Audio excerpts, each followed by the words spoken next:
वसुदेवं सुतं देवं कंसचाणूरमर्दनं देवकी परमानंदं कृष्णं वंदे जगत् शंकरं शंकराचार्यं केशवं बादरायणं सूत्रभाष्य कृतो वंदे भगवन्तो पुनः। सर्वप्रथम मैं आप सभी की ऊर्जा, आप सभी के तप को प्रणाम करता हूं।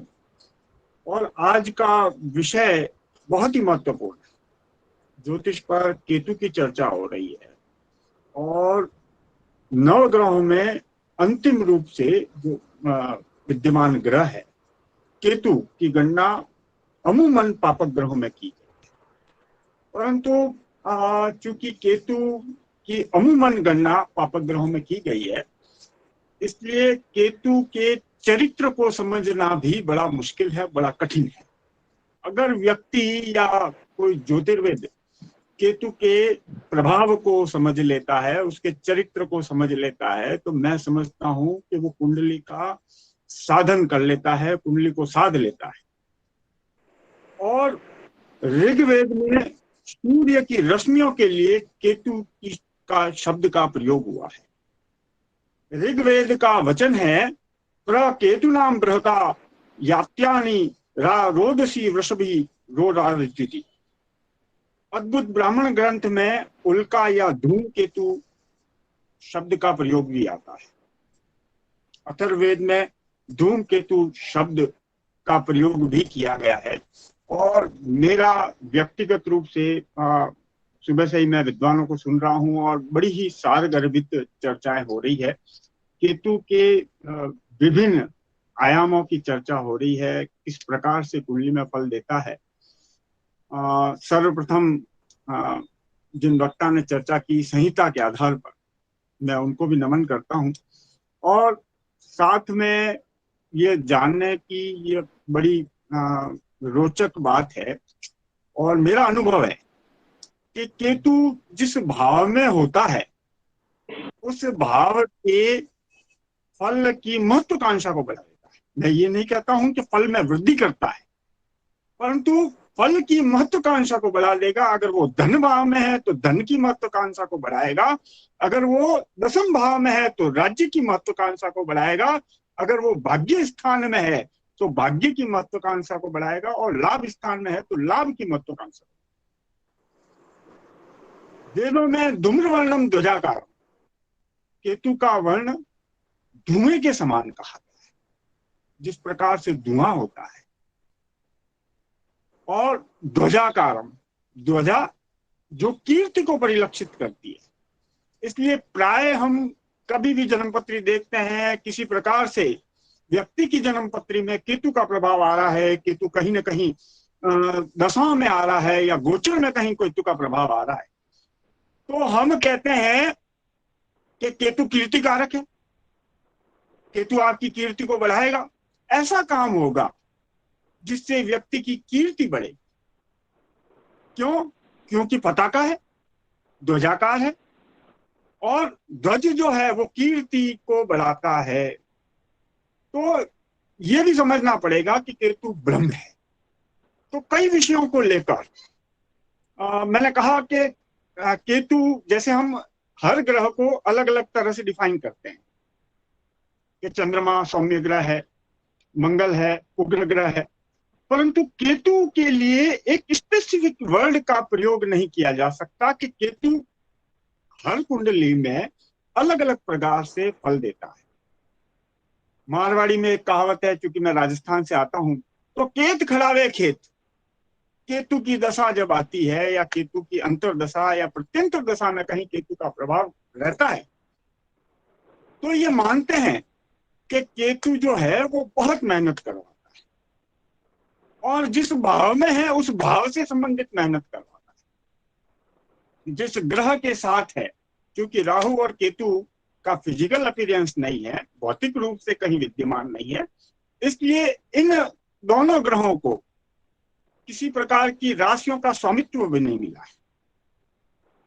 हम ये नहीं कह सकते स्पष्ट रूप से, यद्यपि आचार्यों ने कहा है। अभी बहुत अच्छी एक विद्वान ने बात भी की कि क्या धड़ की दृष्टि होती है, तो यहाँ दृष्टि को लेकर भी थोड़ा सा केतु में भ्रम है कि केतु की दृष्टि नहीं होती। क्योंकि धड़ है और धड़ की दृष्टि नहीं होती। परंतु कई लोग इनकी दृष्टि मानते भी हैं, फल भी करते हैं। उसका कारण है कि सारे ही ग्रहों का मानवीकरण हुआ, सूर्य का मानवीकरण हुआ, चंद्रमा का मानवीकरण हुआ, हालांकि है तो सब पिंड ही, और केतु भी उसी प्रकार से पिंड है। यद्यपि भौतिक रूप से विद्यमान नहीं है, पर मैं ये मानता हूं कि वो भौतिक रूप से विद्यमान है। जब ग्रहण होता है तब वो भौतिकता उसकी हमको दिखाई देती है। ग्रहण के समय में छाया ग्रह है, निश्चित रूप से जब छाया बीच में आ जाती है तब हमको वो भौतिक रूप से भी दृश्यमान होता है। तो सब ग्रहों का मानवीकरण हुआ, उसमें राहु और केतु का भी मानवीकरण हुआ। तो राहु और केतु का मानवीकरण हुआ तो राहु को जो है वो सिर की संज्ञा दी गई और केतु को जो है वो धड़ की संज्ञा दी गई। अब कहा साहब ये जब मानवीकरण हुआ तो धड़ की दृष्टि नहीं होती। यहाँ थोड़ा सा विद्वानों में भेद हो गया। यद्यपि ग्रह है तो हम ये मान सकते हैं कि पिंड की दृष्टि है, क्योंकि जब हम ये मानते हैं कि राहु से 180 डिग्री पर केतु गिरा, तो 180 डिग्री पे गिरा तो निश्चित रूप से उसकी छाया का प्रभाव वहां रहा, और वो छाया 180 डिग्री पे ही पड़ती है। व्यक्ति की छाया जो है वो हमेशा विपरीत दिशा में गिरती है, 180 डिग्री पे ही गिरती है। अगर आप जहां भी खड़े हैं उससे 180 डिग्री पे ही छाया गिरेगी। तो निश्चित रूप से हम ये मानते हैं कि केतु की दृष्टि है। कई विद्वानों में मतभेद है, हम उस मतभेद में नहीं जाएंगे। केतु के प्रभावों पे चर्चा हो रही है, और मैंने जैसे कहा कि केतु को पापक ग्रह कहना अनुचित होगा मूल रूप से, क्योंकि हर कुंडली में, किसी कुंडली में उसका प्रभाव मैलेफिक है, पापक ग्रह का है, तो किसी कुंडली में उसका प्रभाव सौम्य रूप में भी दृश्यमान होता है। और हर ग्रह के साथ ये स्थिति है। हम ये मानते हैं कि पापक ग्रह जो है वो 6, 8 और 12वें भाव में बहुत अच्छा फल देते हैं। केतु मोक्ष कारक कहा गया है, केतु अध्यात्म का कारक है। बृहस्पति को भी आध्यात्म का कारक माना है और केतु को भी आध्यात्म का कारक माना है। तो केतु का साधन बड़ा ही विचित्र सा है, और मैं ये मानता हूं कि अगर व्यक्ति केतु को समझ लेता है तो उसको पूरी कुंडली का अभ्यास हो जाता है। वो कहीं से भी कुछ भी पूछ लो, व्यक्ति के संपूर्ण चरित्र को प्रेडिक्शन कर सकता है। केतु के साथ अन्य ग्रह आते हैं, निश्चित रूप से उनकी रश्मियों का प्रभाव कम होता है। इसलिए हम मानते हैं कि केतु मैलेफिक प्लैनेट है। अगर मान लो चंद्रमा के साथ आया तो चंद्रमा जिस भाव का अधिपति है उस भाव के फल को क्षीण करेगा। हम ये नहीं कहेंगे नष्ट करेगा, परंतु क्षीण करेगा। सूर्य जिस भाव का अधिपति है, क्योंकि इन दोनों ग्रहों को किसी भी राशि का आधिपत्य नहीं मिला होगा, तो ये ग्रह जिस भाव के अधिपति के साथ विराजमान है उस भाव के फल को नष्ट करेंगे। और इंडिपेंडेंटली अगर एकल रूप से कहीं विद्यमान है कुंडली में तो उस भाव की महत्वाकांक्षा को बढ़ाएंगे।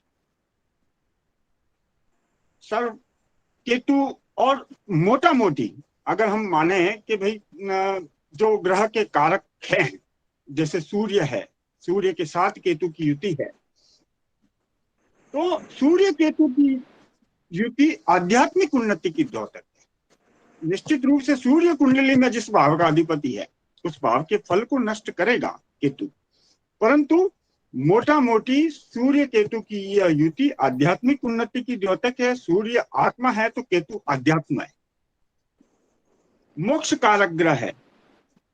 और यदि यह कुंडली में नकारात्मक है तो जातक अहंकारी होगा। इसी प्रकार केतु चंद्र की युति की बात करें तो चंद्रमा मन का द्योतक है और केतु अध्यात्म का। यद्यपि हर कुंडली में चंद्रमा अलग भाव का अधिपति भी होगा, तो वहां हर कुंडली में उस भाव के फल को भी हमको समझना पड़ेगा। चंद्रमा मन का द्योतक है, केतु अध्यात्म का, और केतु चंद्र की युति व्यक्ति के दार्शनिक स्तर को दर्शाती है, दार्शनिक चिंतन बहुत गहरा देती है। केतु मंगल की युति है, मंगल ऊर्जा का कारक है, जोश का कारक है, शक्ति का कारक है, और केतु आध्यात्मिकता का द्योतक है। इन दोनों ग्रहों की युति जो है सकारात्मक सोच को बढ़ाती है और व्यक्ति को अलग से कार्य करने की ऊर्जा प्रदान करती है। बुध की और केतु की अगर किसी कुंडली में युति है तो बुध बुद्धि की प्रखरता का द्योतक है और केतु जो है वो आध्यात्मिक ज्ञान का कारक है। तो ऐसे व्यक्ति व जातकों में आध्यात्मिक ज्ञान उच्च स्तर का होता है। इस प्रकार हर कुंडली में, क्योंकि विषय बहुत लंबा हो जाएगा, हम हर ग्रह के साथ केतु की युति की अगर चिंतन करेंगे और साथ में ग्रहों का जो स्वामित्व है उसका भी चिंतन करेंगे तो विषय बहुत लंबा हो जाएगा। परंतु निश्चित रूप से हम ये माने कि केतु पर जितना काम होना चाहिए ज्योतिष में उतना काम उस प्रकार से नहीं हो पाया। प्राचीन आचार्यों ने जो काम किया, हम पराशर की बात करें, वारामिहिर की बात करें, तो निश्चित रूप से उस रिसर्च को, उस अनुसंधान को हम आगे तक नहीं ले जा पाए। जो उन ऋषियों ने कार्य किया है, उन ऋषियों के ज्ञान को आगे तक बढ़ाना, उनके रिसर्च को आगे तक बढ़ाना और वर्तमान में देश काल परिस्थिति के साथ उसका समन्वय बिठाकर हम अपने अनुसंधान को जारी रखते हैं तो निश्चित रूप से ये ज्योतिष के लिए बहुत बड़ा काम होगा, ये समाज के लिए बहुत बड़ा काम होगा। आज मैं विभिन्न वक्ताओं को सुन रहा था, बहुत ही आनंद आया, क्योंकि कई प्रकार की बातें केतु के विषय में हो चुकी है और गोचर में उसके प्रभाव को भी दर्शाया जा चुका है कि केतु ने किस प्रकार से कोरोना में भी तांडव मचाया। केतु किन किन नक्षत्रों का अधिपति है, आप सभी विद्वान हैं, आदरणीय विदुषियां भी यहाँ विराजमान है, तो ये सारी चीजें बताने की किसी प्रकार की आपको आवश्यकता नहीं है। परंतु आज जो चर्चा हुई है, मैं निश्चित रूप से ये मानता हूं कि ये चर्चा ज्योतिष के लिए बहुत सार्थक रहेगी। मैं श्री ओंकार जी का भी बहुत बहुत आभार व्यक्त करता हूं कि इतना महत्वपूर्ण विषय उन्होंने लिया है और मैं उनसे ये निवेदन भी करूंगा कि इसको कहीं ना कहीं ये सारी चर्चा को कहीं ना कहीं समाहित करके और प्रकाशित करने की, क्योंकि आजकल कोरोना की महामारी का दौर चल रहा है, तो निश्चित रूप से ज्योतिषियों ने भी इसमें बहुत बड़ा कदम उठाया है, आत्मसात किया है। जो देश काल परिस्थिति में चिंतन चल रहा है, हम सभी वर्चुअल माध्यम से मीट कर रहे हैं, तो वर्चुअल माध्यम से ही फेसबुक और अन्य माध्यमों से हम इस सारी सारगर्भित चर्चा को कहीं इसको कहीं समायोजित करने का प्रयत्न करें कि कहीं इसको फेसबुक या किसी सोशल मंच पर ये जो चर्चा हुई है इसका सार हम लोगों के साथ बांटने का प्रयास करें, जिससे समाज को फायदा हो।